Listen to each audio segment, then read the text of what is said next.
Hi everybody, welcome to Cabin Creek Homestead. I'm standing in front of our beautiful big barn and our not so beautiful barnyard. This pasture has been completely eaten down, and that's intentional. We don't want grass to grow in here. We're going to keep everybody in this pasture off of grass and clover and weeds. And the reason is because we have miniature equines in here, and they are very prone to laminitic episodes when they're on a bunch of grass. So instead what they get is they get hay and they get a special grain to help control the sweetness in their diet. But with no grass growing in here, there's no erosion control because there's nothing with a root system in here. So that leads to some really deep mud in high traffic areas. So what we're going to do today is bring in a whole bunch of sand, and that is going to raise the flooring a little bit, and it's going to allow water to drain through, and that is going to help deal with all the cases of thrush and whiteline that we're dealing with.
Well, that was really fun. I just rode on the tractor up this hill. The sand is down, and the 6 tons that we ordered was the perfect amount. And it's a little bit uneven right now.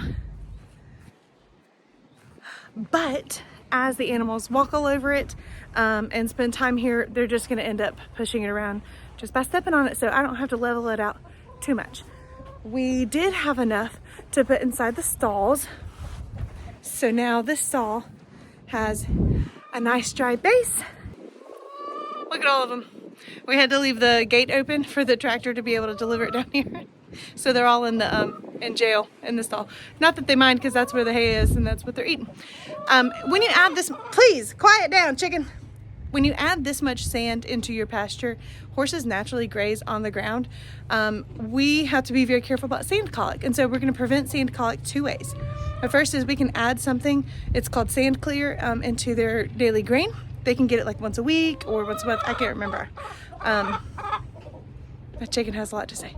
But also, we are not going to feed them on the ground. So we have buckets. There's one right there. That's where Virgil stands when I get his feet done, and he eats some grain while he gets his feet done and while I'm messing with him. And their hay is no longer just going to be put on the ground. We're going to lift it, maybe make some trash can dispensers. Sounds weird, but it's a thing. Or some hay nets or whatever we can. I don't want to feed them in this area anymore, ever again. They don't need to eat where sand is. So we've got more like clay over there. So if we feed them up there, we're not going to deal with that problem.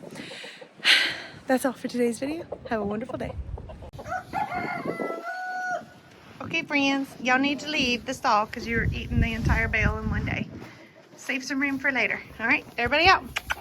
Get out, y'all. Come on. Giddy up. Yeehaw. You too, Aunt B. Giddy up. Sayonara.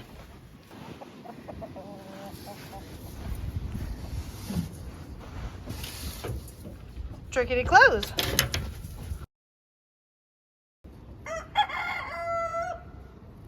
What do you think? think of the sand, Charlotte? Is it fluffy?